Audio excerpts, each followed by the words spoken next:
오늘은 드디어 바울 사도의 그 역사적인 등장의 장면입니다. 사도 중에 바울 사도는 12제자에게 속하지는 않았지만 하나님께서 특별히 이방인을 위한 사도로 택정하신 바울 사도는 오늘 그 당시에 이방인이었던 우리의 입장에서는 사도 중에 사도요. 정말로 바울 사도의 행적이 우리에겐 하나님의 은혜를 배우는 귀한 내용이 아닐 수 없습니다. 사도행전 9장 1절에서 9절까지 본문입니다. 본문 내용은 여러분 다 잘 아니까요. 우리가 지금 연구하는 것은 주석하는 행위가 아닙니다. 다시 말하면 주석을 근거로 하긴 하지만 주석보다는 개혁주의 신학의 입장에서 이 본문이 어떻게 해석되고 어떻게 메시지화되어서 성도들에게 전달되어야 하느냐 하는 그 신학적인 문제를 다룹니다. 다시 말하면 이 본문을 해석하는 배경으로서 우리 개혁주의 신학을 이해하자는 것이고, 그 신학은 하나의 논리뿐만 아니라 오늘 사도행전이라는 실제적인 역사에 어떻게 접목시키느냐 하는 게 우리가 풀어내야 할 숙제입니다. 그래서 설교는 주해, 주석을 근본으로 해서 그 다음에 강해로 나가는데, 강해는 적어도 신학이 배경이 되어야 됩니다. 신학이 어떠냐에 따라서 강해 자체가 달라져요.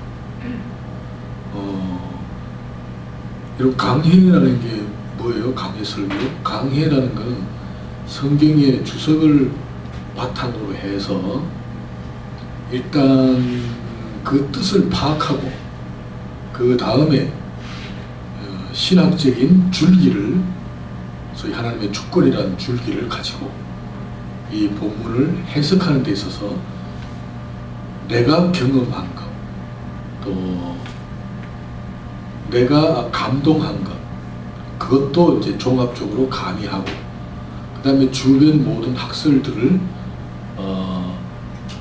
보완하고 또 편집해서 종합적으로 메시지를 만드는 작업입니다.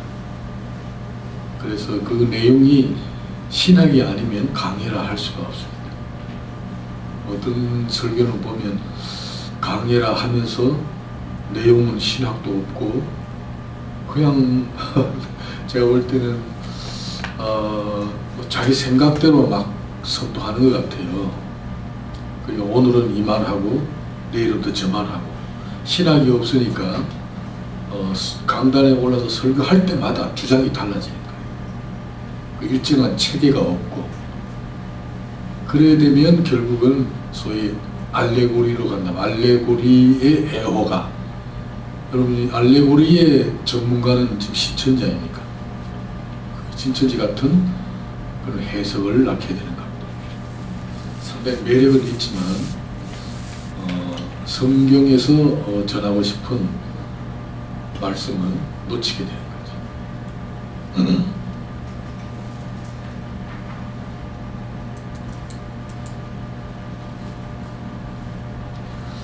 자, 우리 한번 훑어보겠습니다. 서론, 구원의 복음이 예루살렘을 출발하여 사마리아를 거쳐 드디어 헬라의 문화권으로 진입하는 장면이다. 여러분, 그 제가 쓴 글 사족입니다만은 이 보통 목사님들이 설교할 때에 쓰는 용어나 이런 문장력하고는 조금 다릅니다. 그런 측면에서 공부하는 데 있어서 신학도 신학이지만 그 어휘력, 그 다음에 문장력, 표현력, 이거 굉장히 중요하죠. 설교할 때 똑같은 개념인데도 어떤 단어를 동원하느냐에 따라 설교자의 가치가 결정돼. 청중들은 상당히 지금 쉽게 말하면 까져가지고 설교 한마디 탁 들으면 벌써 결론까지 다 가지고 있거든요. 그래가지고 그냥 처음부터 자요. 들을 생각도 안 하고. 이런 한국교회가 벌써 10년, 20년을 넘기면서 지금 말씀이 더군다나 매스컴을 통하여 홍수같이 쏟아져 내리기 때문에 성도들의 귀가 상당히 다양하고 나름대로 깊은 이해도 있고, 그런 측면에서 제가 볼 때는 개혁주의 신학의 차원에서 설교를 하게 되면 굉장히 새로운 메시지가 됩니다. 여러분, 개혁주의 신학 그러면 하나님 주권인데 보통 어떤 생각을 갖냐 하면 그건 너무 교리적이고, 그죠? 그거는 너무 71변도의 것이다 해서 잘 배우지는 않습니다. 그건 너무 교리적이고, 교리는 또 논쟁을 불러일으킬 가능성이 있기 때문에 사람들이 개혁주의 신학 그러면 일단 외면해요. 그거 가지고는 설교가 안 된다. 그래서 제가 느끼기에는 잘못된 판단입니다. 여러분, 개혁주의의 골격인 하나님의 계획과 주권을 뿌리로 해서 설교를 하게 되면 오히려 새롭고 신선해집니다. 그만큼 우리 한국 강단이 지금 개혁주의 신학의 소위 원리를 떠나서 엉뚱한 데 지금 가 있어요. 그만큼 혼탁하고 세속화되었다고 할 수가 있겠어요. 그래서 지금 개혁주의의 신학을 깊게 이해하고 성경 본문을 그 차원에서 메시지화하게 되면 오히려 청중들에게 호소력이 있고 훨씬 더 신성이 충만해지는 겁니다. 새로워지고. 그건 틀림없는 사실입니다. 제가 자주 얘기합니다만 이런 설교를 대전권에서 누군가가 정말 원변적으로 하게 되면 제가 볼 때는 교회 부흥이 그렇게 어려운 건 아닌 것 같아요. 이걸 좀 배워서 한번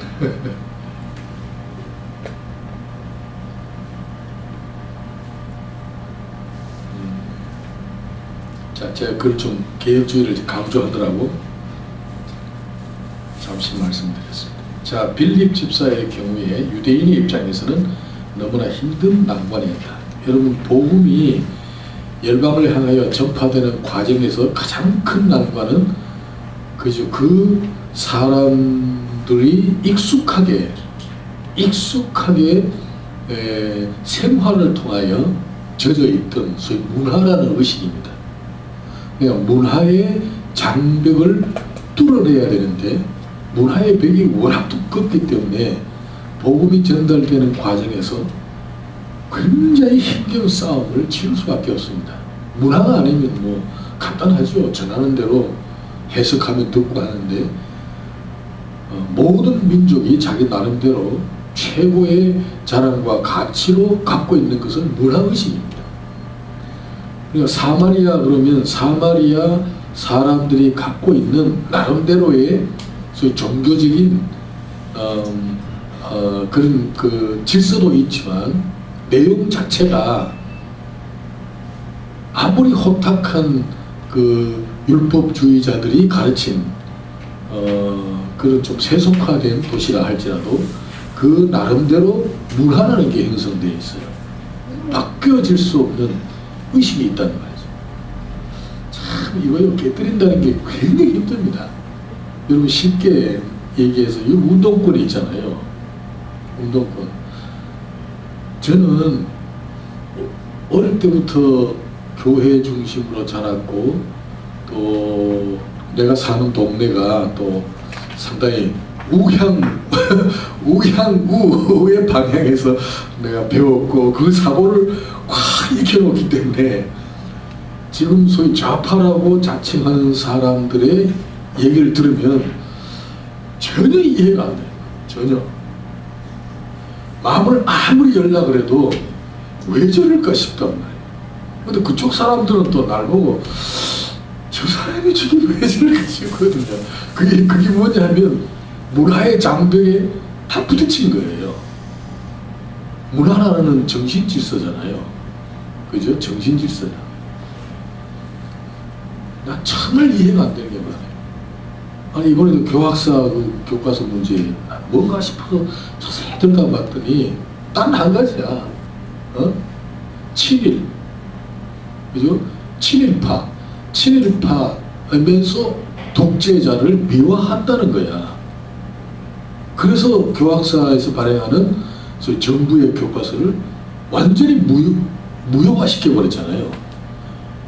한 학교도 없어. 청송에 있는 한 학교가 지금 하겠다고 그랬는데 그것도 뭐 빗발치게 공격을 하니까 거기도 생각을 달리 해야 되겠다 이러더라고. 그러니까 지금 국가에서 검증하고 교학사에서 발행한 역사 교과서가 지금 한 군데도 채택된 게 없어요. 제로 베이스야. 그 내용이 뭐냐면 읽어보지도 않고 내가 내용을 보니까 그렇지 않는데 읽어보지도 않고 일단은 정부가 검증하고 교학사가 발행한 것은 무조건 이거는 독재며 친이다 해서 반대하는 거예요. 여론몰이를 하니까 뭐 방법이 있나? 그것도 학부모회에다가 동창회, 전교조, 그 다음에 뭐 민주당, 통진당, 그 다음에 사회운동, 이런 사람들이 아유 정말 감당을 못해요. 그게 뭐냐면 이승만, 박정희를 미워한다는 거야. 나는 내 사고 속에 이승만 박사를 굉장히 나는 존경하고 있거든. 그분이 아니었더라면 건국이 안 될 뻔했단 말이야. 사실은. 아니 김구 선생이 상해에서 임시정부를 결집하고 뭐 독립운동을 하고 했지만 김구 선생은 민족주의자로서 뭐 김일성하고 어떻게 하다가 결국은 그 농락당한 거죠. 농락당. 그 차에 미국에서 외교 활동을 통하여 그죠. 그래도 뭐 이승만이는 그 당시에 미 의회에서 영어로 탁 그죠. 연설을 할 정도로 상당한 실력가잖아요. 그리고 그분이 감리교 장로가 뭐 기독교 신앙인이고 그분이 이제 외교 활동을 통하여 미 의회를 설득하고 이승만 대통령이 또 진주만 있잖아요. 진주만 공격을 예견을 했단 말이에요. 예견. 미국 의회에다가 일본을 조심하라. 언젠가는 당신들이 일본에 큰 화를 당할 것이다. 이거를 예언을 했거든요. 이 사람이 또 그 전문이 뭐냐면 외교학이야. 정치 외교학. 또 대학도요. 프린스턴 나왔어요. 엄청난 실력가야. 근데 이 얘기를 미위에서 하니까 미위에서 지기 도양의 똑같은 친구와 가지고 말이야 함부로 얘기한다고 저런 말에 무식한 거 굉장히 멸시를 했죠. 그러니 여러분들은 우리 대한민국을 해방시키고 대한민국을 살려야 여러분이 일본을 제압할 수 있다. 일본이 위험한 민족이다. 아무리 얘기해도 미국이 안 듣는 거예요. 아니나 다를까 3년 후에 진주만 폭격이 탁 되잖아. 그때 이승만 일어나온 거 아니야. 미국에서 야단난 거지. 그거 하나 이거 비화인데 그리고 미 의회에 이승만이가 초청되어서 탁 연설할 때 그 연설하는 데 참여하기 위해서 티켓 있잖아요. 티켓 구입이 안 됐다는 거야. 그거 참여하려고. 그만큼 유명한 사람이었어요. 이승만. 그분이 이제 우리나라를 자유민주국가로 대한민국을 건국한 공로가 굉장히 커요. 우리 남한이 자유민주국가로 출발했다는 것은 이승만이 아니면 안 된다고. 예를 들어 김구가 했다면 진짜 좌파 아니에요, 좌파. 김구를 하고 그 상해 임시정부를 상해 임시정부에도 이승만이가 가가지고 김구가 이승만이를 추대했단 말이에요. 참, 난 그 비화를 미국에 이승만을 연구한 목사님 한 분 계세요. 그 나옵니다. 우리 뭐라 그러지? 유튜브에. 그거 들었거든요. 참 새로워지더라고. 역사는 역사니까. 왜 국립묘지에 가는데, 그죠? 역사의 뿌리인 이승만, 박정희는 왜 안 가느냐 이 말이야. 난 이해가 안 돼. 왜 안 가느냐 말이야. 이런 사람이 대한민국의 대통령이 되면 진짜 나라를 가르는 거죠.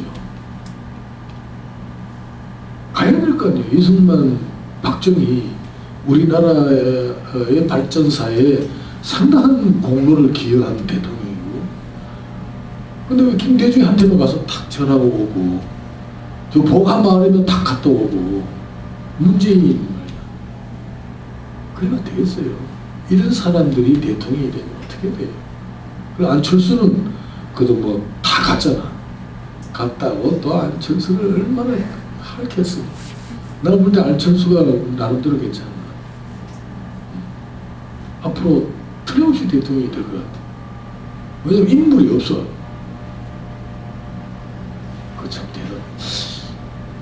참 안철수가 대통령이 된다니까 내가 괜히 배가 아프네.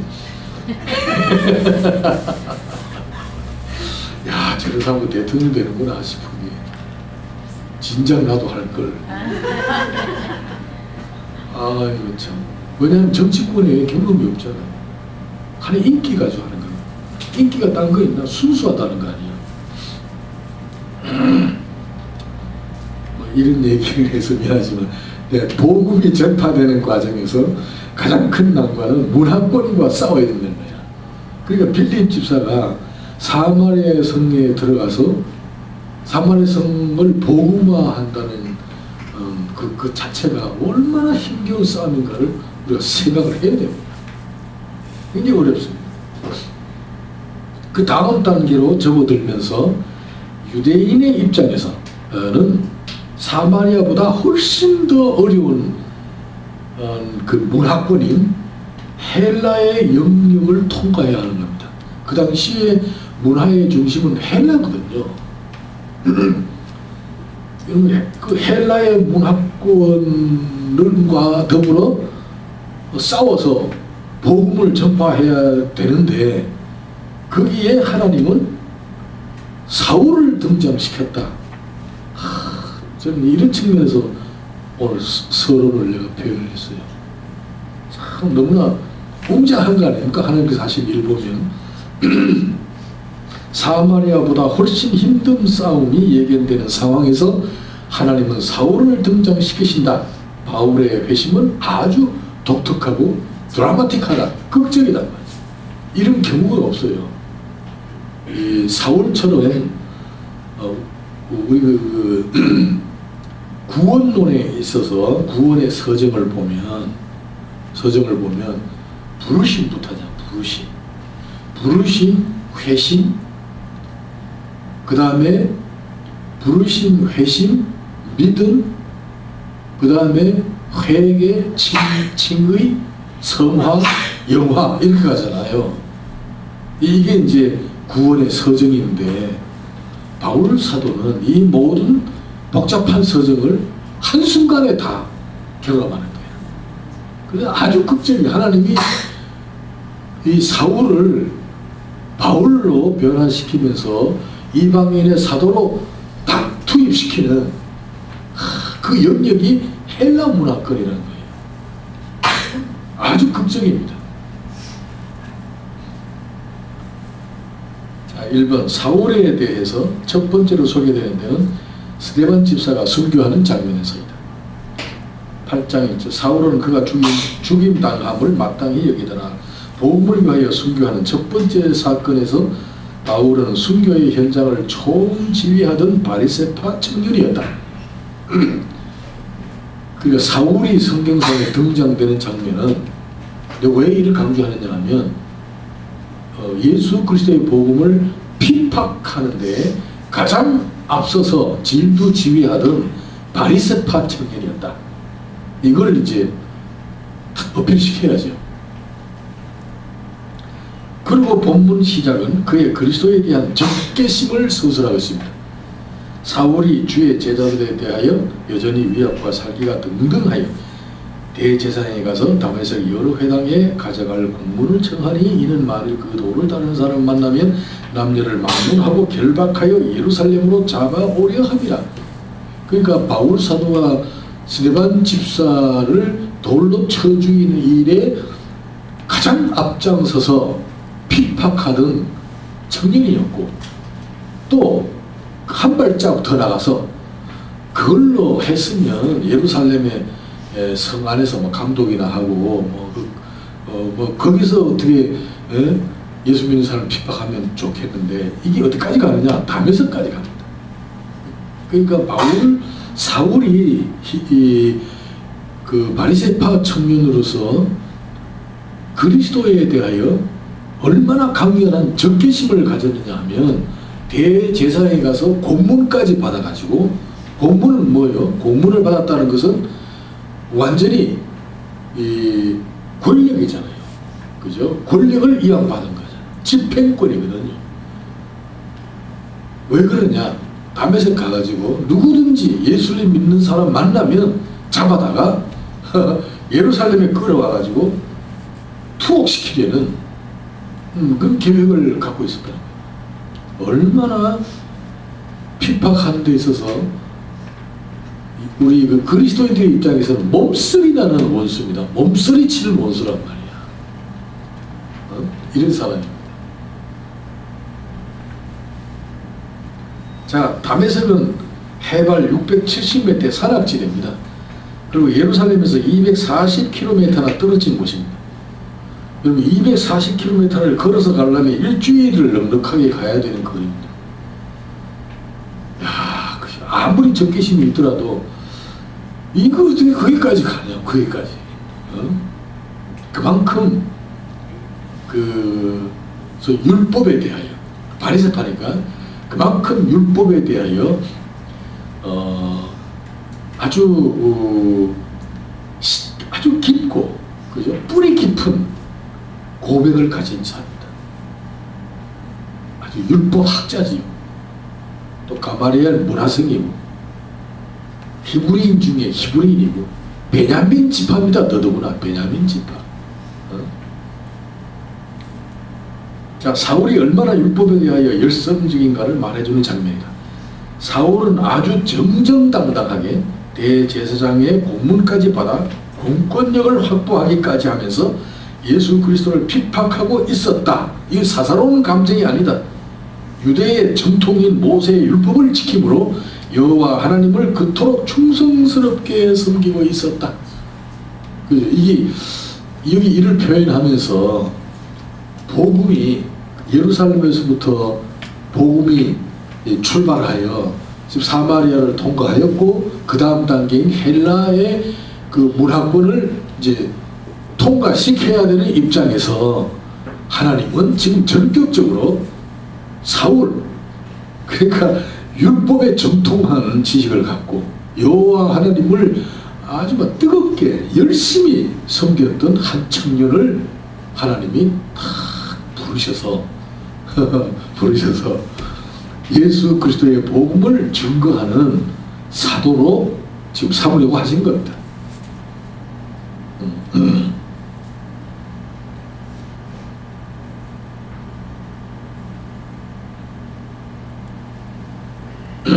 이때 다메섹에 거의 왔을 무렵입니다. 호련히 하늘로서 빛이 저를 둘러 비치는지라.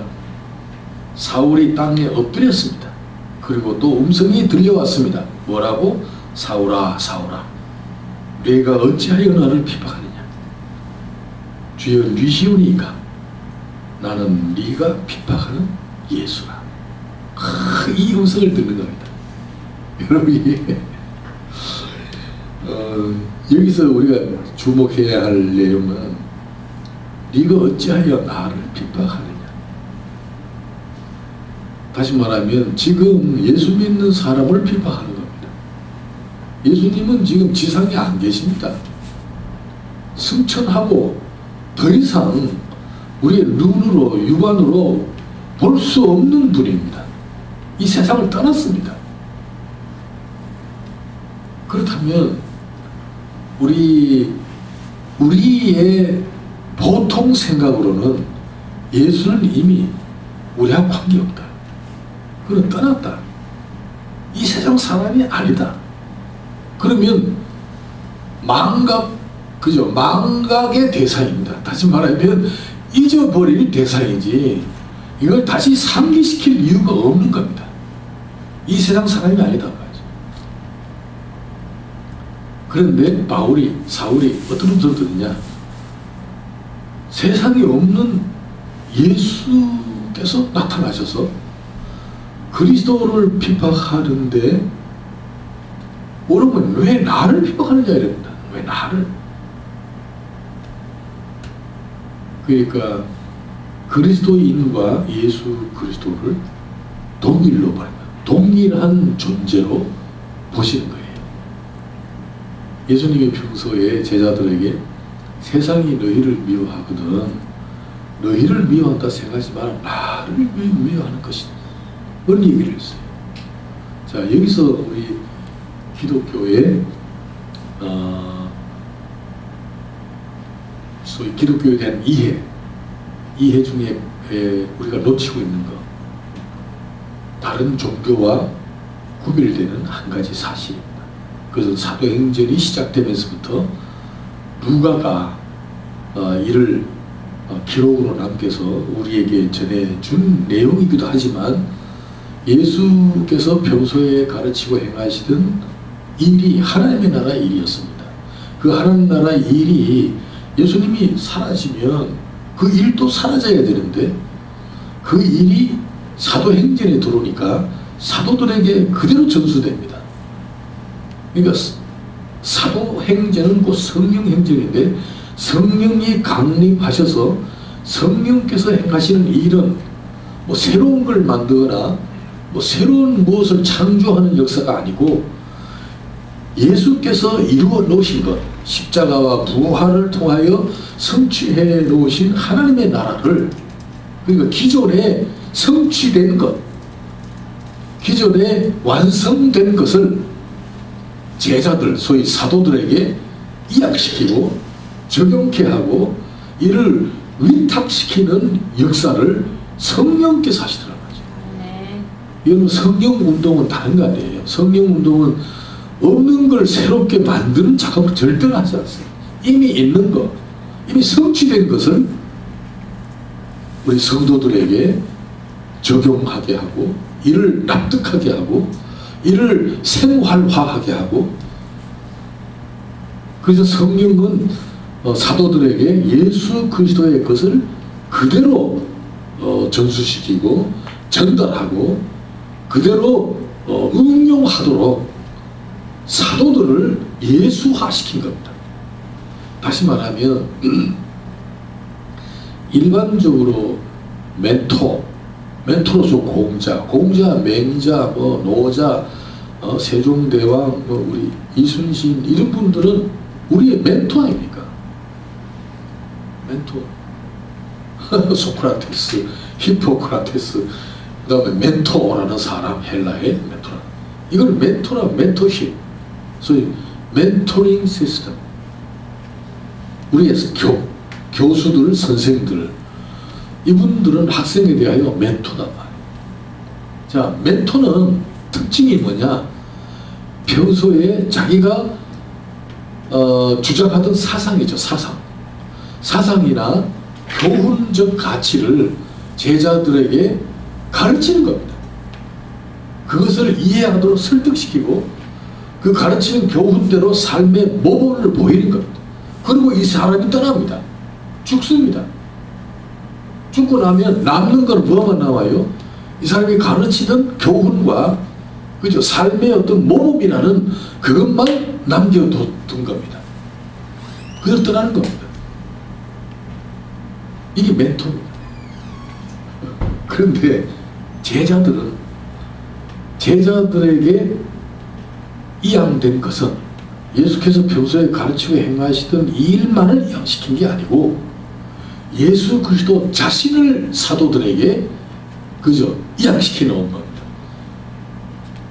예수님 자신을 그대로 사도들에게 전달한 것이고 사도들 자신이 아니라 예수 그리스도화된 겁니다. 굉장한 거죠. 이것이 바로 성령의 역사입니다. 그래서 우리는 예수님이 가르치는 교훈만을 따라가는 분이 아닙니다.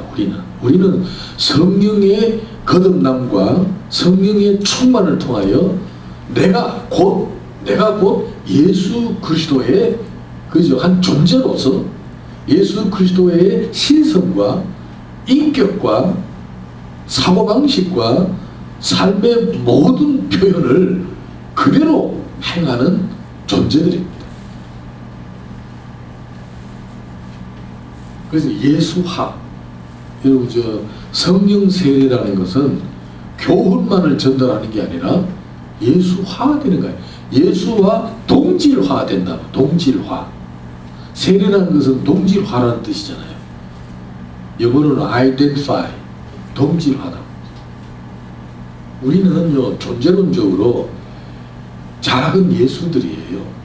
우리는 교훈만을 받아가지고 그죠? 그 교훈의 모범대로 사는 존재가 아니에요. 우리는 예수 그리스도가 내 안에 계신다고 그랬잖아요. 내 안에.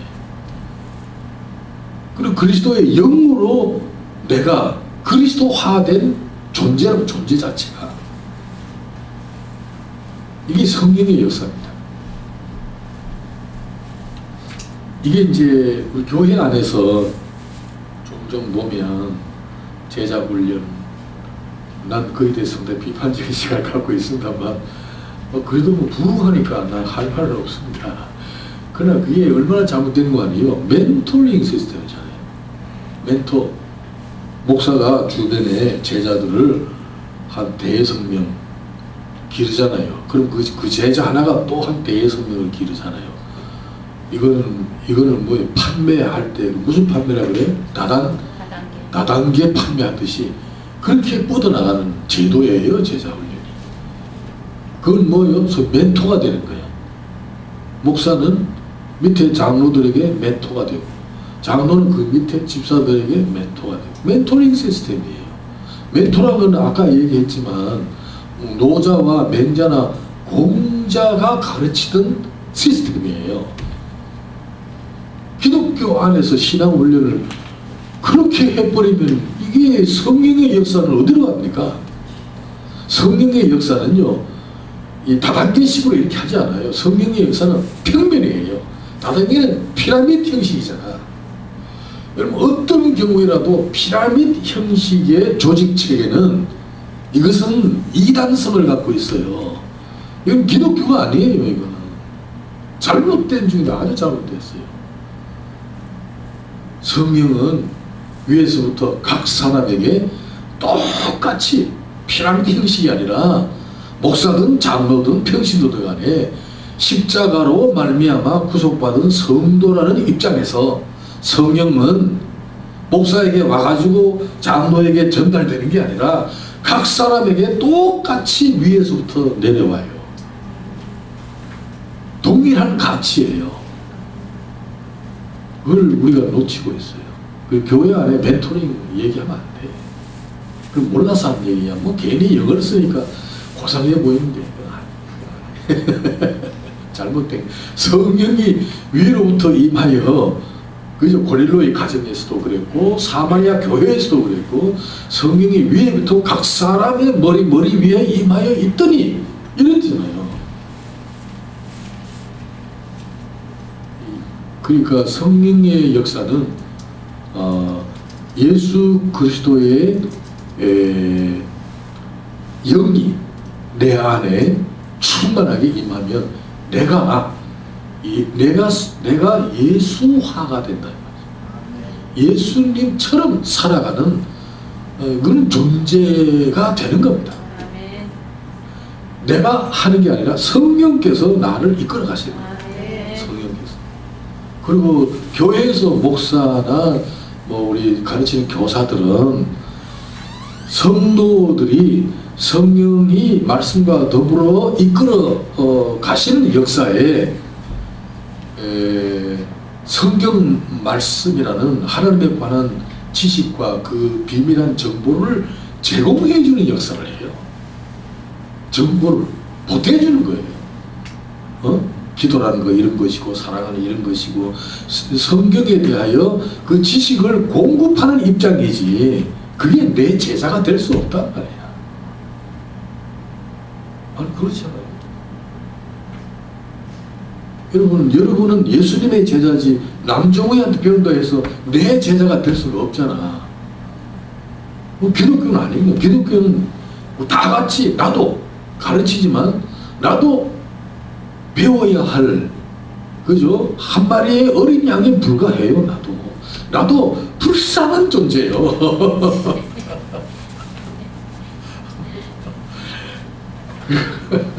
여러분도 나를 도와야 되고 나도 여러분을 도와야 되는데 그 기능이 서로 다를 뿐이지 가치는 동일선상에 있다는 거 잊어서는 안 돼요. 이게 성경이고 기독교의 아주 깊은 내용이고. 근데 우리는 어떻게 해요? 자꾸 뭐 피라미드 조직하고 다단계식으로 이거 안 됩니다. 이건 교회가 그래서는 안 돼요. 여러분 모세가 다단계식의 애굽에서 40년 동안을 그죠? 그 조직 속에 컸었잖아요. 애굽은 뭐예요? 정치적이잖아요.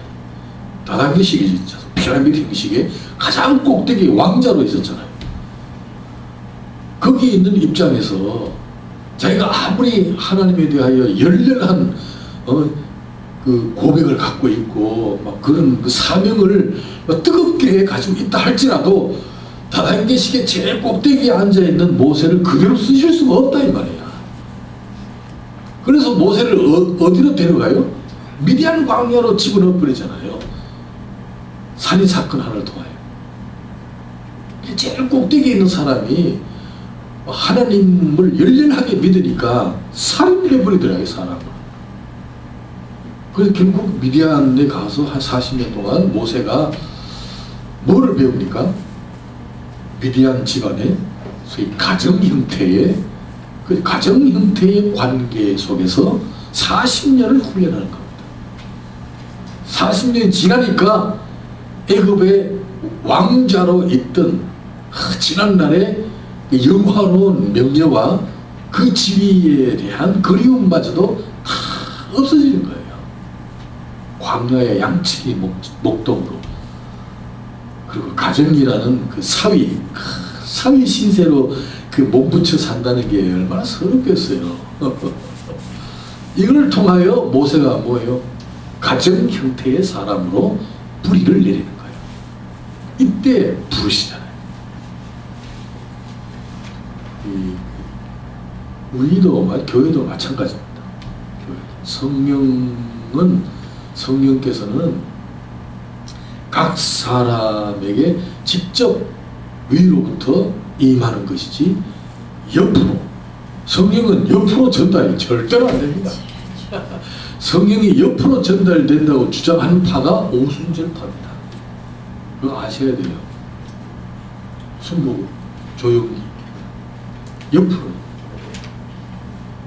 그래가지고 조용히 목사는 옆 사람에게 뭐 기도하면 내가 받은 성령을 너에게 주노라 뭐 이래가지고 그러면 그 전달 이거는 성경이 그렇게 해서 뭐 마치 수도 꼭지를 막 열면 물이 팍팍 나오듯이, 그죠? 수도관이라는 게 옆으로 다 퍼져 있잖아. 그 수도관 비유는 잘못된 겁니다. 그게 조영경 목사가 비유하는 것이고, 우리 칼빈주의, 우리 개혁주의 신학에서 성령론은 옆으로 퍼지지 않습니다. 오신 분은 다시 오신다. 그러니까 예루살렘 어느 다락방에 임하였던 성령은, 그죠? 다시 오셔야 한다. 한 번 임한 그 성령이 우주 공간에 팽창하게 임한 상태에서 수도 마음만 열면 수도 꼭지에서 물이 나오듯이 생수가 여기서부터 흘러나오는 것처럼 설명하는 것은 아주 위험한 사상입니다. 그건 범신론입니다. 신학적으로 아주 잘못된 겁니다. 그러니까 여러분 베드로 사도들 120명 성도들이 받았던 성령은 그분들이 세상을 떠날 때에, 그죠? 떠날 때에 영원토록 너와 함께 하는 것이니까, 오순절에 강림하였던 성령은 영원토록 베드로와 함께, 그죠? 계시는 것이죠. 그가 무덤에 내려갈 때 함께 가고, 그가 하늘나라에 갈 때도 함께 올라가고. 그래서 베드로가 받았던 성령은 베드로가 떠남으로 이 세상에는 없어요. 그럼 관계라고, 관계. 아시겠어요? 없어요. 그러면 성령은 그 다음 세대 고넬로의 가정에, 또 사마리아 교회에, 빌립보 교회에, 골로새서 교회에 성령이 오순절과 동일한 성령은 다시 오실 수밖에 없어요. 아시겠어요? 굉장히 유명한 그 구호가 오신 분은 다시 오신다. 한 번 오고 다시 오지 않는다. 한 번 오고 우주에 팽창해 있다. 누구든지 마음만 열어라. 이거는 성경적이질 않아요. 이런 그 성경에서 성령께서 강림하시는 것은 각 사람에게 강림하는 것이지, 목사에게만 강림하고 목사의 충만한 성령이 장로에게, 집사에게 전달되지 않습니다.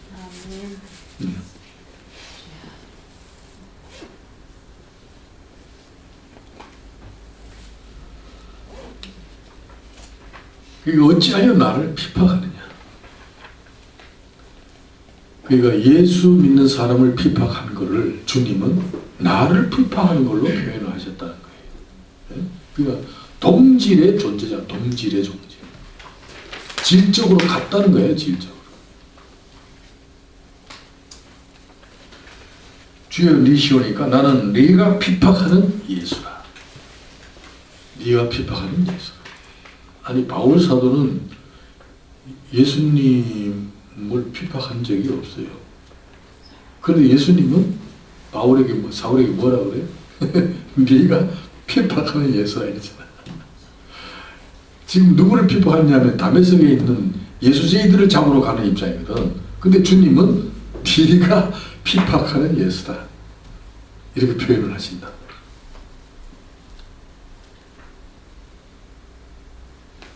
저는 개척하면서 상당히 수모를 당한 적도 있고, 참 억울한 얘기도 많이 들었죠. 개척하다 보니까 뭐 땅값 떨어진다, 떠나가라, 뭐 소음이다, 왜 떠드느냐, 그리고 뭐 둘러서 가지고 막 칠라 그러고 막 이런 것도 있었고 그랬어요. 그게 내가 굉장히 그 조롱거리가 되고 모욕을 당하고, 그래도 말이지 할 말도 못하고, 할 말이야 많지. 이것들만 진짜 뭐 옷 벗고 한번 뛰면 뛸만도 한데 그것도 못하고, 그래 꼭 참잖아요. 나중에 성경을 연구하면서 안 싸우기를 잘했다. 참았다. 참았다는 건 무슨 뜻이요? 그만큼 내가 고통 중에 있었다는 거 아니에요. 이것을 바울 사도는 그리스도의 흔적으로 표현했어요. 이야, 그렇구나. 내가 그리스도의 흔적으로 그저 얼룩진 인생이다. 그건 자랑스럽다. 그죠? 나를 옹호하거나 나를 변명하거나 그래서 나의 정당성을 입증하기 위하여 상대를 향하여 싸우면 그리스도의 흔적이 어디가 없잖아. 그래서 싸워서 내가 정당하는 것을 법적으로 입증하는 것보다는 억울하지만 주의 이름으로 참는 게 먼 훗날 그리스도의 흔적으로 평가될 뭔가가 준비되겠다. 그런 생각을 하게 됐어요. 여러분 가능하면 싸우지 마시고 당하는 편이 좋습니다. 당하는 편이 좋습니다. 그게 그리스도의 흔적이에요. 왜냐면 오늘 본문을 보니까 나를 핍박한다고 그랬잖아. 사울이 예수님을 향하여 회심하는 장면입니다. 아주 극적입니다. 사울의 주변을 비추는 빛을 보았다고 그랬습니다. 빛을 보면 안 보이던 것도 볼 수 있어야 하는데 아무것도 보이지 않는 장님이 되어버렸습니다. 사울이 장님이 되어버렸잖아요. 자, 여기 7절을 보면요, 이런 표현을 썼어요. 가던 사람들은 소리만 듣고 아무도 보지 못하여 말을 못하고 섰는지라. 자, 똑같은 행렬을 제사장의 공무까지 가지고 혼자 간 게 아니라 부하들을 데려간다는 말이죠. 나귀를 타고 갔든지 뭐 걸어갔든지 하여튼 가는 일행 중에 바울 사도만 빛을 보았다. 그런데 다른 사람들은 소리만 들었고 아무도 보지 못했다. 그러니까 하나님의 특별한 간섭이죠. 똑같이 둘러 빛을 비추었는데 다른 사람들은 빛을 못 보았다. 뭐만 들어요? 소리만 들었다. 같은 장면에서 사도행전 22장 다른 간증에서 바울이 이런 얘기를 합니다. 나와 함께 있는 사람들이 빛을 보면서도 말하시는 이의 소리는 듣지 못하더라. 이것도 반대예요. 빛은 보았는데 소리는 못 들었다. 그렇게 또 간증을 해요. 그러니까 이 두 가지를 그죠? 종합해 보면 이렇습니다. 동행하던 사람들은 빛을 보면서도 음성은 듣지 못하거나 소리만 듣고 빛을 보지 못하거나 했다. 예? 그런데 바울 사도는 빛도 보았고 소리도 들었다. 이게 다릅니다. 여기 아주 그 교리적으로요. 아주 좀 오묘한 진리를 파악할 수가 있어요. 자, 보십시다. 빛은 예수님 자신입니다. 하나님은 빛이시라. 그에게는 어둠이 조금도 없으시리라. 하나님 자신을 빛으로 표현한 내용. 요한일서 1장 5절. 참빛 곧 세상에 와서 각 사람에게 비추는 빛이 있어나니. 요한복음 1장 9절입니다. 고린도후서 4장 6절, 야고보서 1장 17절. 이 전부 빛에 관한 얘기입니다. 특히 사도 요한은 그리스도의 오심을 빛이 어둠 가운데 오셨다고 했습니다. 요한복음 1장 5절. 빛이 어둠 가운데 오셨다. 성육신이 이 땅에서 이루어졌는데 어디에 이루어졌느냐? 빛이 어둠 가운데 이루어졌다. 여러분, 빛이 어둠에 오면 공존할 수 있을까요? 함께 식사할 수 있을까요? 못해요. 있을 수가 없어요. 근데 성경은요, 빛이 어디 와요? 어둠 가운데 왔다 했죠. 빛이 어둠에 오면 어둠은 자리를 지킬 수가 없어요. 떠나가야 돼요. 이런 상반된 물리적 형상이에요.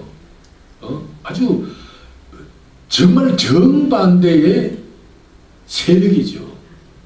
빛이 오면 어두움은 자리를 떠나가야 되는 게 이게 물리적인 원칙이에요. 또 하나님이 그렇게 창조할 때 만드셨어요. 한편 빛이면 더 뒤편은 어둠이 되도록 창조의 질서에서 이걸 만드신 거예요. 그러니까 빛과 어둠이 공존은 불가능해요. 창조의 질서 속에 불가해요. 빛이 있으라 하심에 빛이 나타남으로 뭐가 있어요? 밤과 낮이 구별되었단 말이죠. 그 여기가 빛이면 언덕 저편은 어둠, 자연적으로 어둠이 되도록 하나님이 창조의 그 질서를 그렇게 만드셨다. 그러니까 빛과 어둠의 상관관계를 가지고 역사를 출발시키신 신비로운 경륜을 우리가 읽어내야 돼요. 예? 그런데 예수님은 빛이신데 어디 왔느냐? 어둠에 오셨다는 거예요. 오셨다는 건 뭐예요? 공존했다는 거 아니에요. 같이 살았다는 거예요. 빛이 어두움과 같이 어울렸다는 얘기거든요. 정말로 하나님은 눈치 못할 일이 없으신 겁니다. 자, 어떻게 어두움과 서로 밥을 나누고 삶을 나누는 그런 관계가 형성됐을까요? 방법이 뭐냐? 빛인데 빛을 감추셨다. 어두움의 옷을 입었다. 이야, 그러니까 어둠에 속한 사람들이 어두움이라고 착각한 거예요. 예수님을 어두움으로 본 거예요. 똑같이 저 사람이 나사렛 목수의 아들이 아니냐? 사람들이 그런 얘기를 했잖아요. 저 사람이 나사렛 목수의 아들이 아니냐? 그 형제들이 우리가 알거니와 그 사람이 어떻게 하나님이냐? 나중에 이런 오해를 불러일으켰단 말이죠. 그러니까 공생애는 뭐냐면, 공생애의 출발은 무슨 뜻이냐면, 물로 포도주를 만드신과 동시에 객관적으로 성육신하신 예수님이 이제는 빛으로 활동하는 첫 출발이 포도주가 떨어진 잔치집이에요. 아주 공식적으로 빛을 나타내는 겁니다. 그러니까 예수님이 이제 빛을 공식적으로 나타내면서 공생애를 출발시키면서 동원한 것은 물로 포도주를 만드는 표적이에요. 이걸 탁 일으켰더니 사람들이 정신을 못 차리는 거야. 이야, 저분이 우리 이스라엘을 회복해줄 그죠? 메시아다. 그 메시아를 어떻게 해석하느냐? 저분이 정치적으로, 그죠? 경제적으로 우리의 국권을 회복하고 이스라엘을 다시 세우실 메시아다. 이렇게 추종하기 시작한 거예요.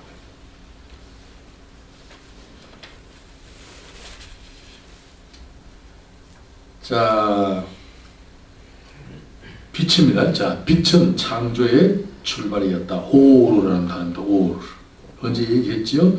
하나님의 선과 의 또는 인자와 자비를 은유적으로 표현할 때 사용하는 단어입니다. 그리고 요한복음에서는 그리스도의 신성을 표현할 때, 그 다음 창조에는 올바름, 힘의 그늘이라는 뜻을 가진 개념. 오르라는 것은 한마디로 말하면 하나님 자신의 의와 선을 은유적으로 표현할 때 쓰는 단어임과 동시에 특별히 창조 때에는 오르, 빛이 있으라 했을 때 그 빛은 올바름, 힘의 그늘이라는 개념을 갖는 것이다. 자, 이건 무슨 뜻이냐? 여러분, 이 물리의 현상, 곧 피조물을 창조하셨을 때 제일 첫 번째로 왜 빛을 만드셨을까 하면, 빛은 모든 사물의 뿌리요 근거라는 뜻입니다.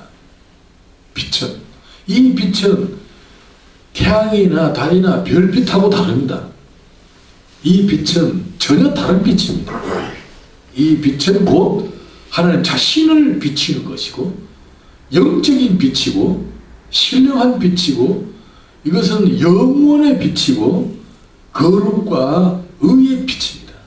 이것 하나님 자신을 은유적으로 표현하는 내용으로서 이것은 모든 사물의 뿌리요 근거라는 뜻입니다.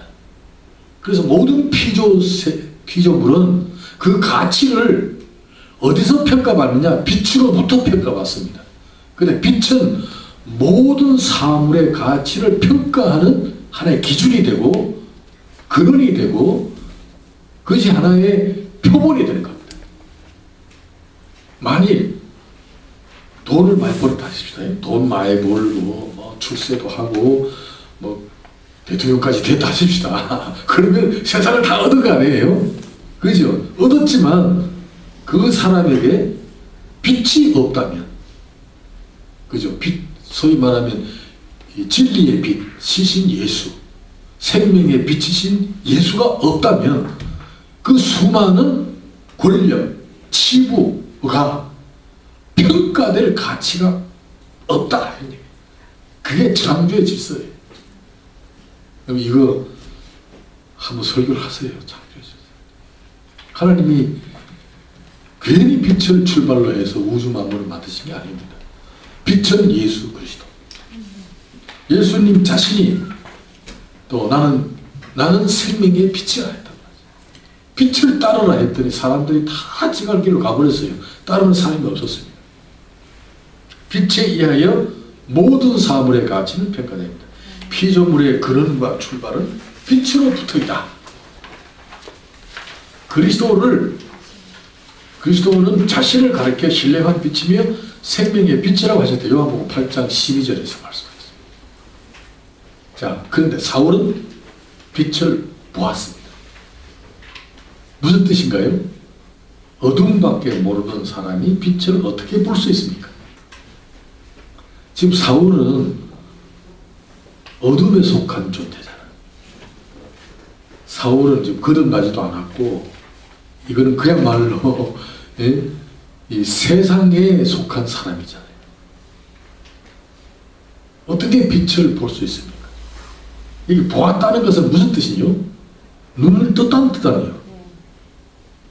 그죠? 눈을 떴으면 모든 게 보여야 되는데, 이 빛을 본과 동시에 사울은 장님이 되어버립니다. 성경에 보면 그 장면 알죠? 장님이 되어버렸다.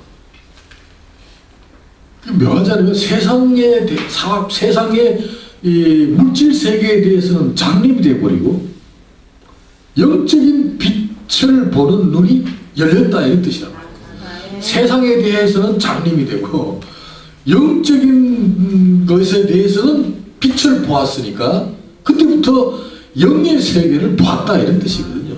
예수 그리스도를 본 겁니다. 예수님은 지금 승천에서 안 계시는데 지금 예수님을 만나는 장면입니다. 여러분, 들었다는 것은 뭐예요? 귀가 열렸다는 거 아니겠어요? 이거는 뭐 세상 소리를 듣는 게 아닙니다. 하나님의 음성을 듣는 것이죠. 예수님이 직접 말씀하셨죠. 네가 왜 나를 핍박하느냐. 주의 누이시니까 네가 핍박하는 예수라. 이 음성을 듣는 겁니다. 지금. 여러분, 이 음성을 아무나에게 듣는 게 아니에요. 이 음성이 들려야 드디어 믿음이 발생하는 것이죠. 사울은 지금 하나님에 대하여 살아나고 있는 중입니다. 다시 태어나는 순간입니다. 거듭남을 경험하고 있습니다. 자, 여기서요, 다른 사람들은 빛을 보았다면 소리가 안 들려지고, 소리가 들렸다면 빛을 못 봤습니다.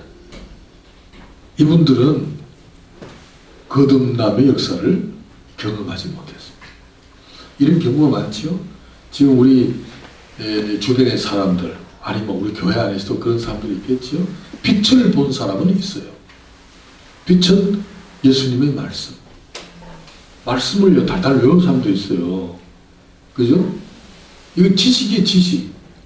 이건 빛의 내용이잖아. 빛을 설명하는 글이잖아. 그런데 이 글을 읽어요. 읽고 이걸 뭐 해석도 하고 뭐 헬라, 히브리어 다 연구해서 다 알아요. 빛은 본 것이죠. 그런데 들려지질 않아. 이게 내 마음에 오질 않아. 다시 말하면 내 가슴을 뛰게 하거나 내 삶을 흔들어서 완전히 하나님의 사람으로 바꿔놓지는 못해. 이거 뭐예요? 그런 사람이 있잖아요. 또 한편은 그래요. 들리기는 들려요. 근데 빛은 못 봐요. 이 들린다는 게 뭐예요? 이상한 음성 듣죠. 사람들이요, 깊은 곳에 명상하고 막 그래, 뭔가 들리는 것 같아요. 신령한 음성을 들어요. 그 들으면 예수께로 나가야 되는데 예수께로 안 나가고 어디로 가요? 엉뚱한 데로 가요. 산으로 가고 새로운 광명의 세계를 향하여 새로운 광명을 찾아나가야 돼요. 이런 현상들이 같은 일행 중에 사울에게는 들리기도 하고 빛도 보는 온전한 사람으로 거듭나는 이런 역사가 진행된과 동시에 주변의 사람들은 빛을 보거나 소리만 들었지 다 보고 듣지는 않았다. 그런 장면입니다. 자, 신앙은 하나님께서 내게로 찾아오심으로부터 시작됩니다. 우리가 선택한 진리와 생명의 빛이 아닙니다. 부르심의 근원도 영원의 계획, 즉 예정으로 붙어있다. 자, 어두움이 빛을 선택할 방법이 없어요. 예를 들어서 우리가 장님이라 하십시다. 장님이 빛을 선택할 수 있나요? 없어요. 김어걸이가 그저 오케스트라 아니면 사무합창을 들을 수 있을까요? 불가능해요. 오늘 우리가 예수를 믿잖아. 아, 내가 믿었다. 이렇게 얘기하는 것처럼 어리석은 게 없어요. 내가 예수를 선택했다. 불가능해요.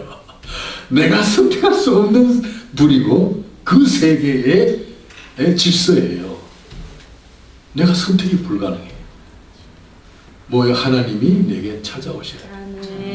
하나님이 내게 찾아오심으로 내 눈을 열어주고 내 귀를 듣게 해주셔야 돼요. 이건 영적인 거예요. 영적인 질서에 대해.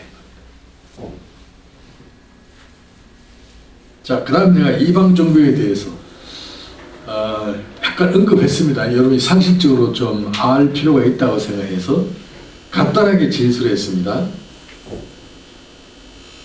이방 종교들은 다들 자신으로부터 시작하여 자신을 신의 위치로 올려놓으려는 구도의 길을 갑니다.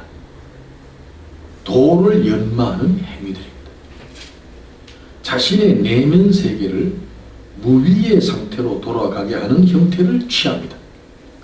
이게 이방 종교들의 공통점입니다. 내가 출발시킨 겁니다. 내가 출발. 자, 예를 들면 득도의 경지는 무언의 상태를 성취하는 것입니다. 여러분, 이 굉장히 큰 이 불교에서요. 불교에서 이 신비로운 경지에까지 가기 위하여 일생을 도포 입고 머리 빡빡 깔고 목탁 두드리면서 고사리 먹고 여기 사는 겁니다. 이거 하기 위해서 어디로 가느냐? 도착지가 뭐냐? 무언의 상태. 말이 들려지지도 않고 말을 하지도 않는 그런 경지로 들어가는 거예요. 무언의 상태. 그리고 언어의 세계는 한계가 있고 언어 활동은 이미 혼탁하고 더럽혀진 혼란 혹은 무질서의 산물이라는 것입니다. 언어 자체를 정죄하는 거예요. 언어 자체가 더럽다.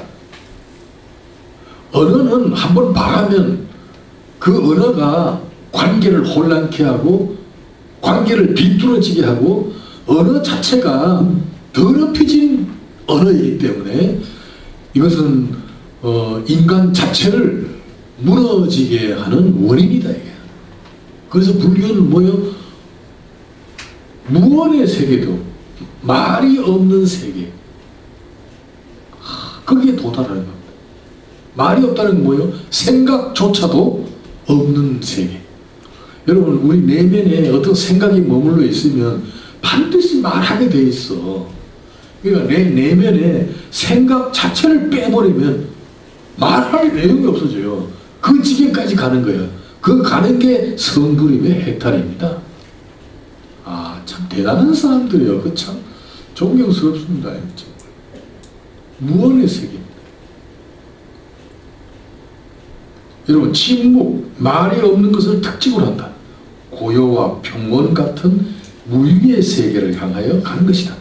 자연이 있기 전에 무위의 고요와 평온 그리고 한없는 침묵의 상태가 있었다는 것이다.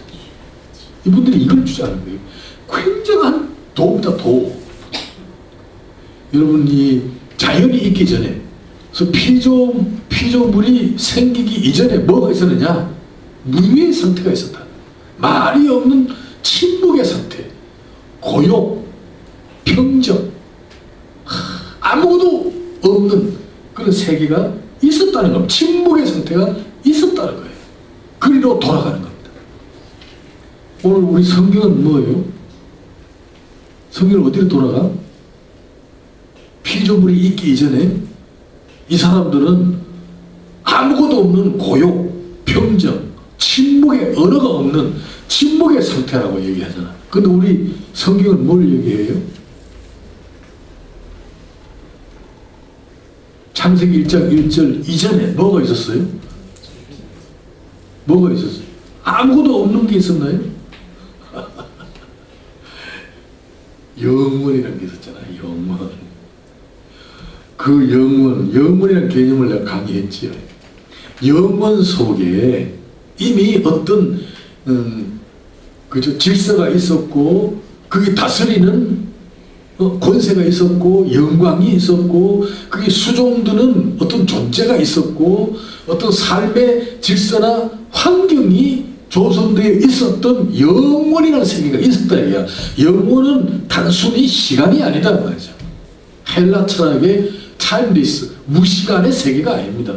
그 시간은 영원인데 영원 속에 하나님이 계셨고 삼위일체를 보좌하는 천군 천사들이 있었고 거기에 하나님의 말씀을 따라서 하나님의 뜻을 이루기 위하여 수종드는 수많은 천군 천사들이 있었다는 거예요.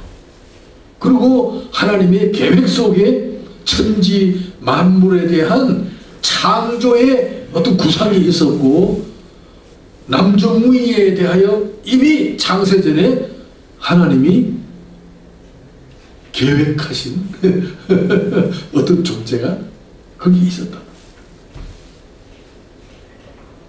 우리 그걸 절대로 놓쳐서는 안 돼요. 우리가 돌아갈 천국이라는 거. 근데 이분들은 뭐예요? 아무것도 없는 무위의 상태, 침묵의 상태, 언어가 없는 곳. 여러분, 자 여기서 꼭 하나 짚고 넘어가십시다.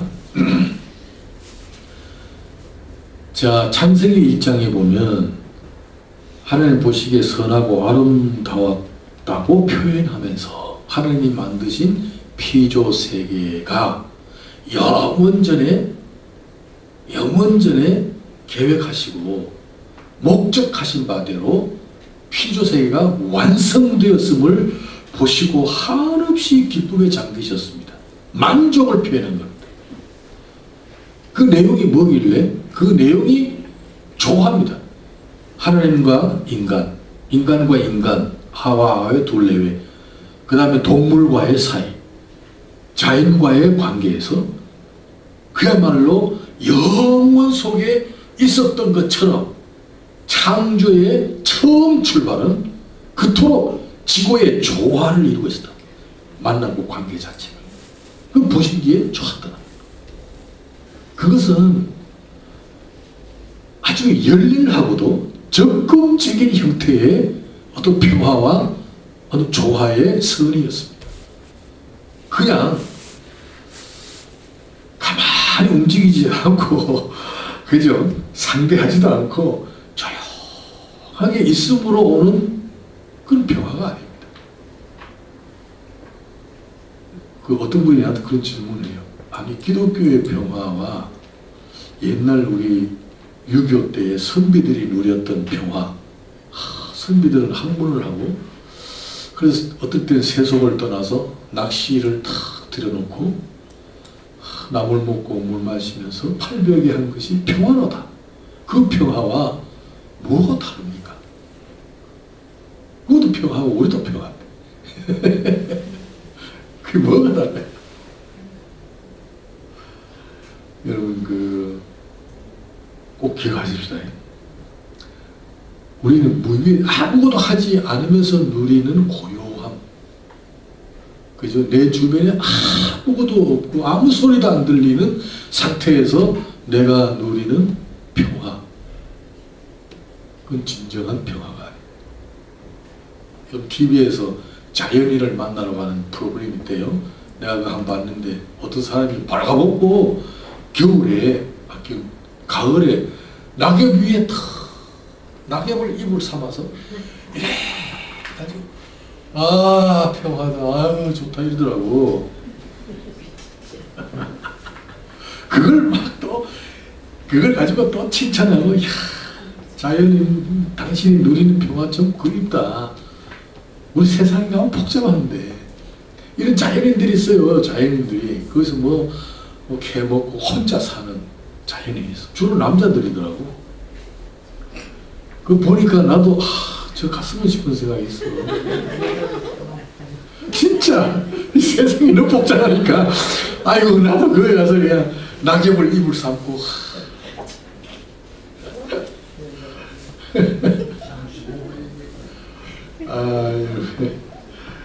그렇게 좀 반경이 되잖아요. 불교에서 도착하여 누리는 평화, 그것은 무언의 세계. 말도 하지 않고 말이 들려지지 않고 그야말로 정막과 고요한 것, 그걸 지금 추구하는 겁니다.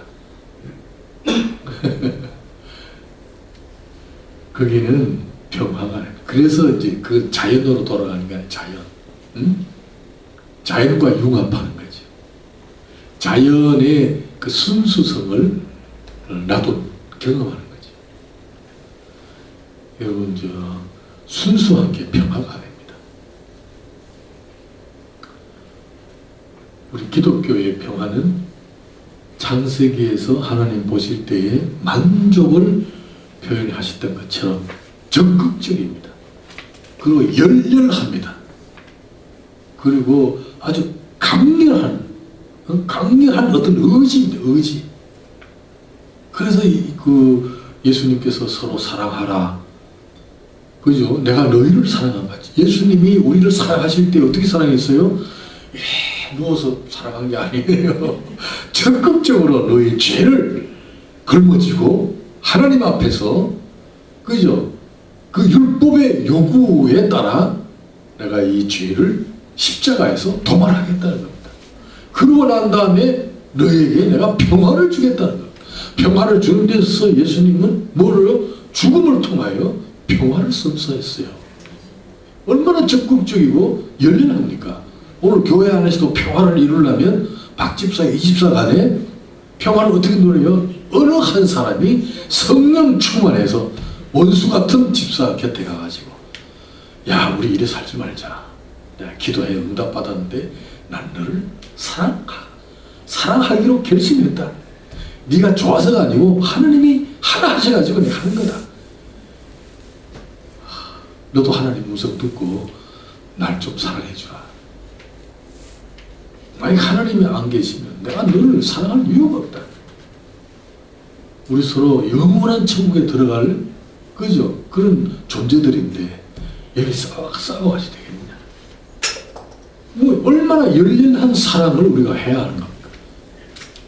그게 다르는 겁니다. 자, 여기 신학이 하나 나옵니다. 범신론의 특징은 말이 없는 명상이다. 이야,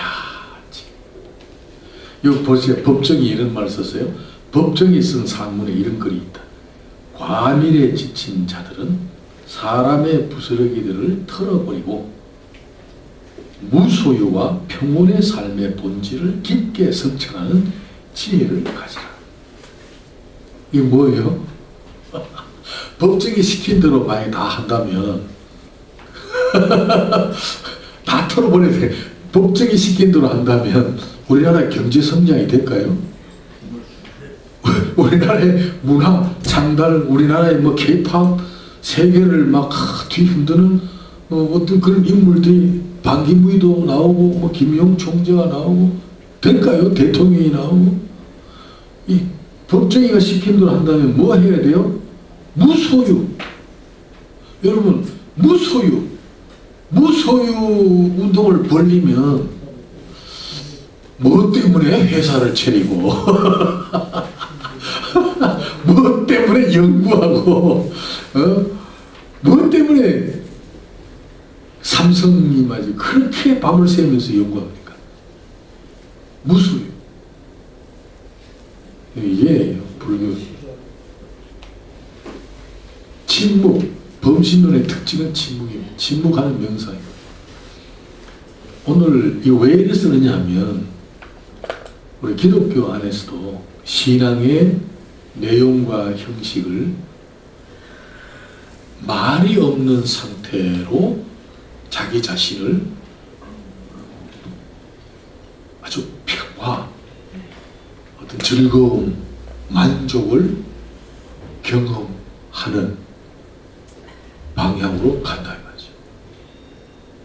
그래서 왜 기도를 해도 그런 사람들은 기도를 어떻게 해요? 말이 없으니까 침묵합니다. 그냥 명상합니다.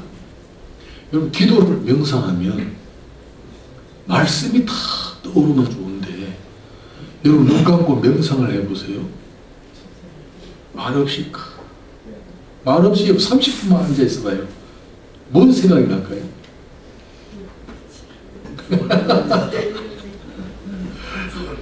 뭔 생각이 나요? 그런 새끼 그 생각이 나고 이 옆였네 여러분 30분만 말 없이 있어봐요. 성경 말씀을 언젠가 배웠고 그죠? 내가 그동안 표현하지 못했던 거 내 생각 속에 담아두었던 거 그게요 얼마나 떠올리지 몰라요. 말이 없는 것은 명상인데 기독교 신앙을 명상으로 형태화해버리면 범신론으로 빠집니다. 범신론이 뭐예요? 내가 주인이다. 내가 주인이다. 이렇게 되면 신앙이 참 문제가 심합니다. 그래서 보면요 새벽에 보잖아요. 참 내가 참 어떤 모임에 갔더니 요 대전의 모임인데 돌아가면서 지난주에 명상하고 난 다음에 느꼈던 거 그러니까 성경을 선택하고 잠시 간증합시다 해가지고 돌아가면서 하더라고요. 어떤 분은 시편을 딱 열고 이 성경을 읽고 나는 뭘 느꼈다. 또 뭘 결심했다. 또 이 답변이 나는 이런 성경을 읽고 나는 무엇을 생각하게 됐고 회개하게 됐고 어떤 결심을 했다. 하나님의 음성을 들었다. 이런 얘기를 간증을 쫙 해요. 그러니까 들어보니까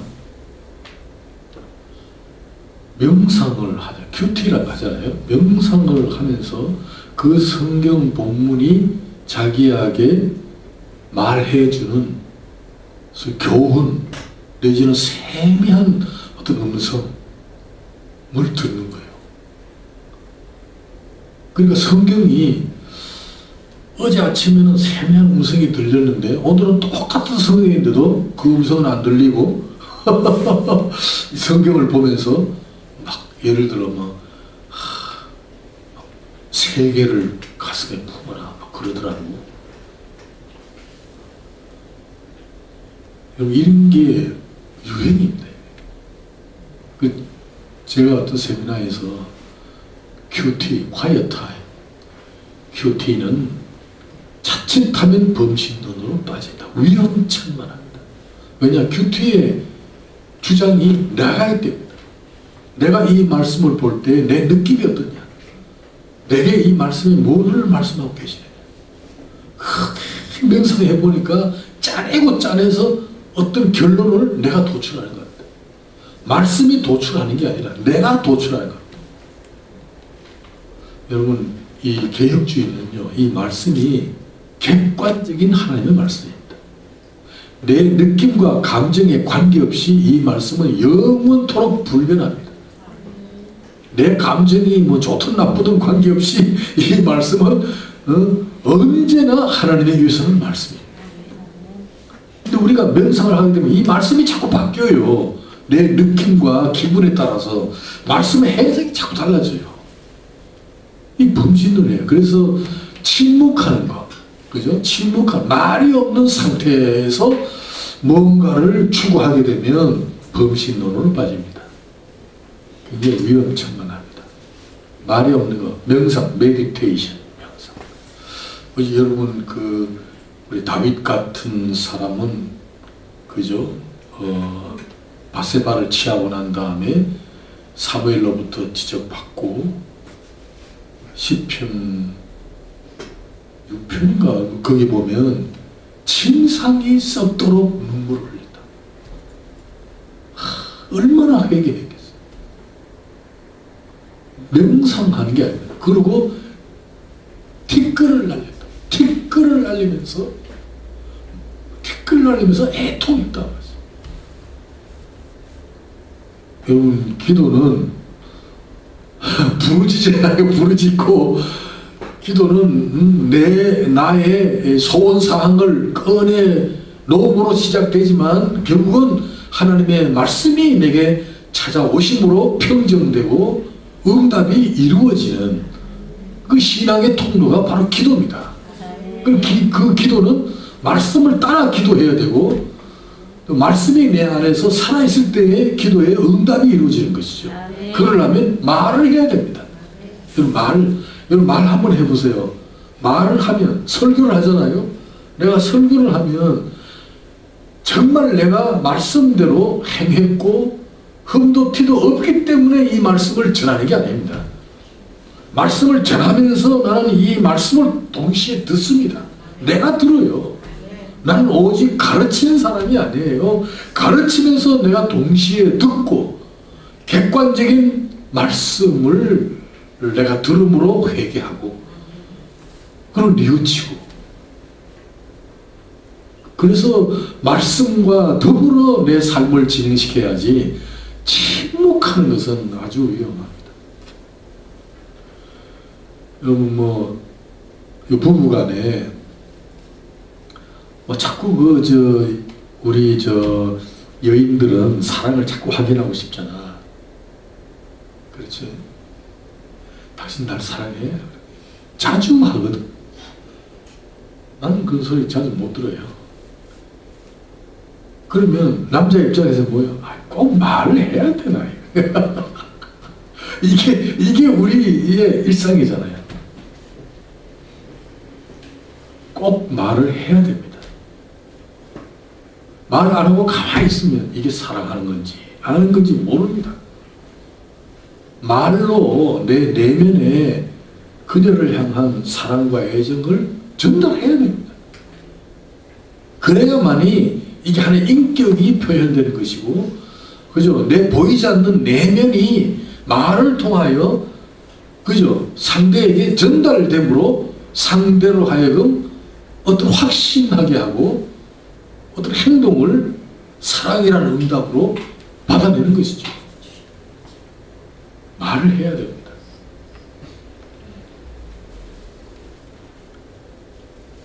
말을 자주 하시길 바라요.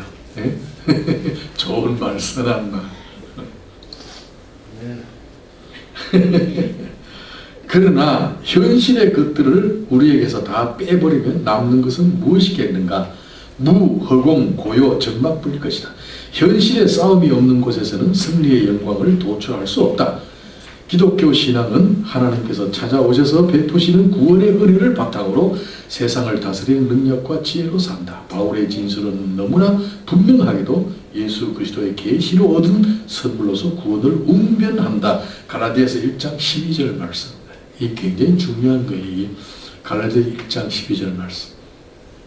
내가 예수 그리스도가 찾아오심으로 그가 바로 갈라디아 광야에 3년 동안 기도 생활에 들어가잖아요.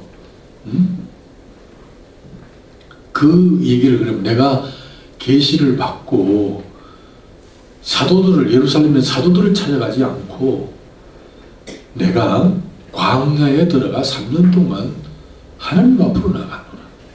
그 얘기를 하는 겁니다. 그러니까 예수 그리스도의 계시, 이건 뭐예요? 예수 그리스도가 직접 나타나셨으니까 이제는 예수 그리스도의 부르심에 대하여 내가 무엇을 어떻게 할 것인가 하는 문제를 놓고 아마 갈라디아에 가가지고 3년 동안을 기도 생활을 했었다는 겁니다.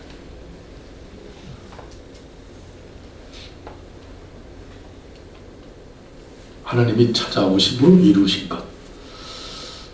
오늘 하나님 찾아오셨기 때문에 내게도 기도의 제목이 생깁니다.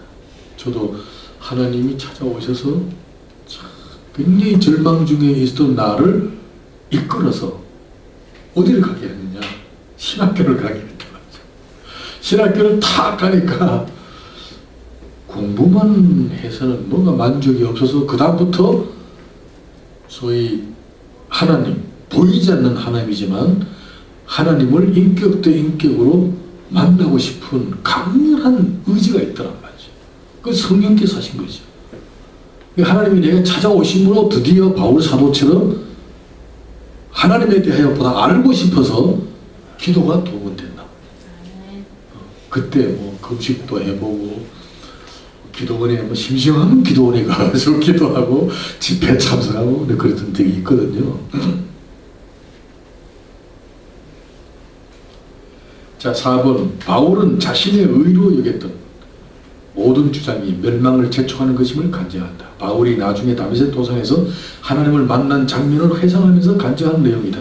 사도행전 26장 14절 우리가 다 땅에 엎드러지며 내가 소리를 들으니 히브리 방언으로 이르되 사울아 사울아 내가 어찌하여 나를 비판하느냐 가시채를 뒷발질하기가 내게 고생이니라. 가시가 돋친 막대기를 뒷발질하는 자가 어디 있겠습니까? 지금 사울이 하는 행동은 가시가 돋친 막대기를 발로 차는 어리석은 행동이라는 것을 주님께서 바울을 향하여 그저 깨닫게 하는 진리입니다. 굉장히 중요한 얘기입니다. 사울은 지금 자신을 괴롭히고 있고 자신을 해치고 있고 자신의 장래를 파멸로 이끌고 있다는 겁니다.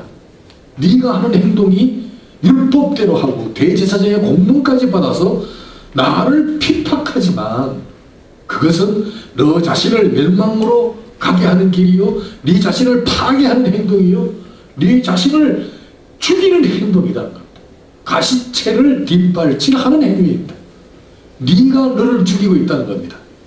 너의 정당한 주장이 네가 믿고 있는 율법이 오히려 너를 죽이고 너를 파멸로 이끌고 있다. 이제 그걸 지적하는 겁니다. 여러분 여기 막 강렬한 메시지가 되는 거죠. 설교하시다면 쓰세요. 예수 그리스도의 십자가의 은혜 이외에 다른 교훈이나 다른 길은 그리고 거기가 아무리 선하고 아름답고 거기에 내가 편승해서 그 선한 일로 인하여 내가 행복하다 할지라도 그것은 가시채가 달린 발로 천경이다. 다시 말하면 내 자신을 멸망으로 이끄는 것이고 내 자신을 소멸시키는 것이고 내 자신을 고통케 하는 행위다. 이 주님께서 바울을 향하여 지적하시네요. 오늘 세상이 이 얘기를 다 들어야 됩니다. 오늘 교회 안에서 마치 아멘도 안 하고 건방지게 있는 사람들이 다 이 얘기를 한 번씩 들어야 됩니다. 너를 죽이고 있는 거다. 그걸 알아야지. 뭐 잘난 척하고 말이야 뭐 이래야 된다 저래야 된다 이 얘기를 들으란 말이야. 네 주장이 너를 죽이고 있다. 네가 정당하다고 주장하는 그 고집이 너를 괴롭히고 있고 너의 장래를 소멸시키는 것이다. 이걸 얘기를 해야 돼. 예수님의 지적도 율법의 투사로서 내가 행사하는 것으로 너는 지금 너 자신을 파괴하고 있다는 것이다. 너의 주장과 사상으로 너를 망치고 있다. 너의 진실과 양심이 너를 병들게 하고 있다. 가시채를 뒷받질하기가 내게 고생이구나. 사울이 그걸 들었습니다. 다메섹 도상에서. 요한복음 10장 10절 또 마찬가지죠. 뭐예요?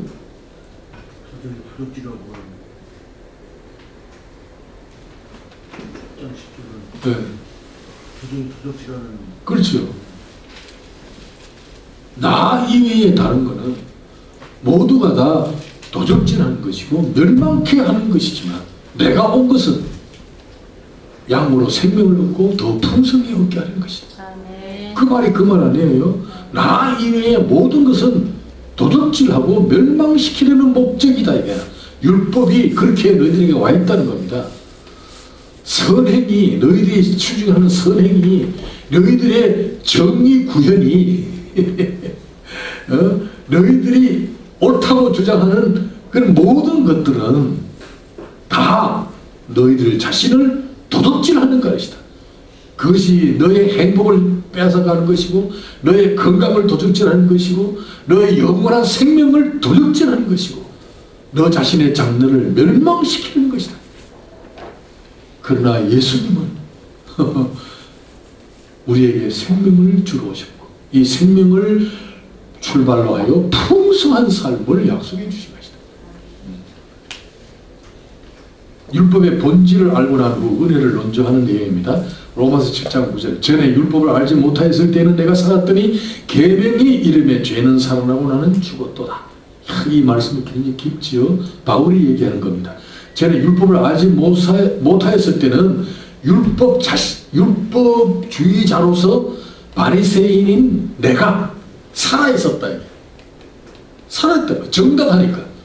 살아있어서 다메섹까지 달려가서 율법을 반하는 모든 무리들을 붙잡아서 죽이려 했었다. 내가 살았었다. 그러나 계명이 이름에 뭐요? 계명, 십계명의 내용을 성령으로 말미암아 내가 예수 그리스도 중심으로 살펴봤더니 죄는 살아나고 나는 죽었다. 내가 죽더라. 이 율법대로 하면 나는 죽습니다. 이 계명이 살아나니까 내가 죽더라. 내가 살아있는 내 정당성이 죽고 내 주장이 죽고 내 사고방식이 죽고 율법이 내게 이름에 내가 죽었다. 율법이 어떤 때에는 나를 살게 하고 막 혈기왕성하게 했지만 또 율법이 내게 이름에 이 율법이 나를 죽였도다. 율법의 용도입니다. 여러분 율법이 없으면 탐심이 죄인 줄 몰라뻔 하였다. 바로 그 다음에 구절인데요. 여러분 이 율법주의자로서 바리새인인 사울이 다메섹에 달려간 것은 곧 율법을 완성시키기 위한 것이죠. 율법의 요구에 의해서 충성하는 행위죠. 근데 그게 나중에 예수를 만나고 보니까 그게 탐심이더라. 이 율법이. 내가 율법을 알지 못하였을 때는 탐심이 죄인 줄 몰랐다.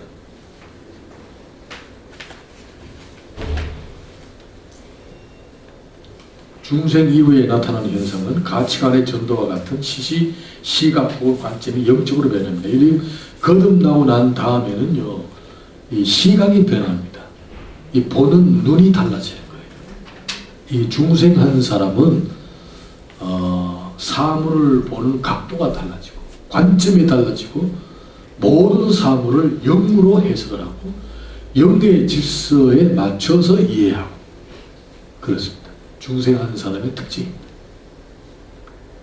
사울을 부르신 목적이 무엇인가?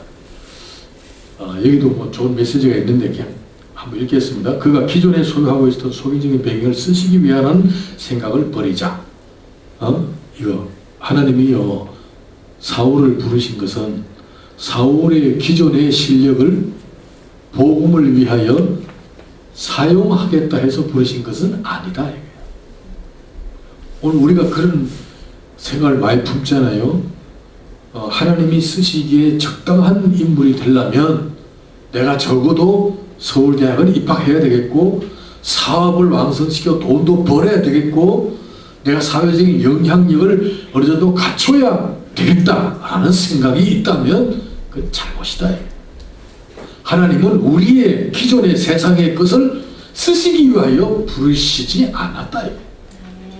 근데 우리는 종종 어떤 생각이에요? 하나님이 쓰시기 위하여 너를 뭐 서울대학 들어가게 하고 뭐 하나님 쓰시기 위하여 대통령 시켰다. 이런 생각하면 안 돼. 왜 그러냐? 바울 사도 자신이 나는 모든 것을 해로 여기니라.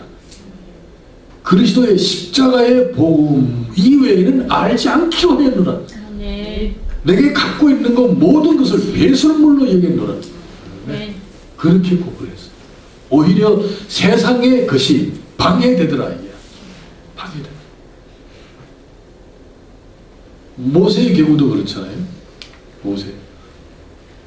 세상의 왕권, 조직력, 세상의 출세, 하나님이 그걸 쓰시지 않았다. 모세가 아무것도 없는 나이 80살에 그의 손에 들린 건 지팡이 하나밖에 없는데 그때 모세를 쓰셨다. 그 쓰실 때에 설득하는 장면이 나는 여호와로나 여호와 하나님임을 설명해 주는 겁니다. 여호와는 뭐예요? 스스로 계시는 자. 그래서 주권이라는 거죠. 주권. 모세가 고집을 피울 때에 하나님이 모세를 설득하시는 그 내용이 뭐냐? 나는 여호와다. 나는 스스로 있는 자다. 거기에 모세가 설복되는 겁니다. 모세 생각대로 하지 않겠다는 거예요. 그게 여호와라는 이름입니다. 하나님은 하나님의 마음대로 하나님이 쓰시면 쓰시는 거다 라는 차원에서 모세가 설득되는 겁니다. 자, 우리의 부르심, 은혜의 풍성함을 여러 세대에 나타내시는 것이다. 여러분, 은혜의 풍성함을 여러 세대에 나타내시기 위해서는 천상 성경에 보니까 문벌 좋은 자를 부르신 적도 없고 영호를 부르신 적도 없고 하나님의 은혜를 오는 세대에 다 전파하고 증거하고 간증하고 전도하게 하기 위해서는 천상 뭐요? 천상 세상에는 가난한 자, 비천한 자, 연약한 자를 들어 쓰실 수밖에 없으셨다. 네. 여러분 이런 얘기가요 성경에 쫙 관통합니다. 여러분 다윗이 말이죠 하나님의 성전을 짓고자 했을 때 너는 피를 흘렸으므로 짓지 말자 했잖아요. 그 이유가 피를 흘렸다는 것, 그 굉장한 의미가 있어요. 그 십자가에 어떤 의미가 있는 것이고 하나님의 입장에서 다윗에게 성전 건축을 허락하지 않은 이유 중에 또 다른 측면은 다윗이 그때 왕성했을 때입니다. 자기 궁전을 엄청나게 화려하게 지었습니다. 그리고 주변의 열강들로부터 조공을 받아냈습니다. 다윗을 건드릴 사람 아무도 없었습니다.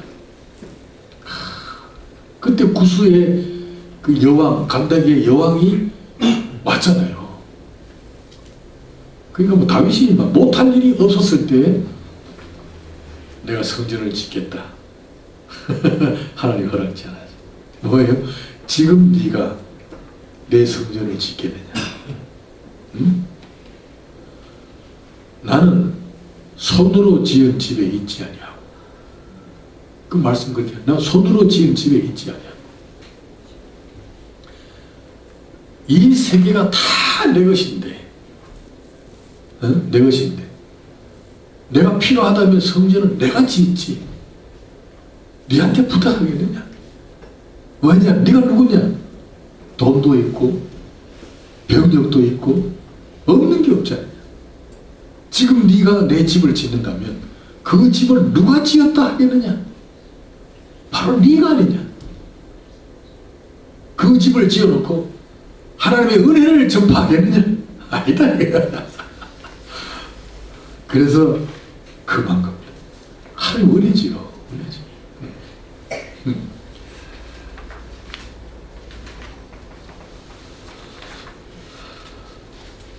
자, 오늘 바울 사도의 회심 오늘까지 여기까지 하겠습니다.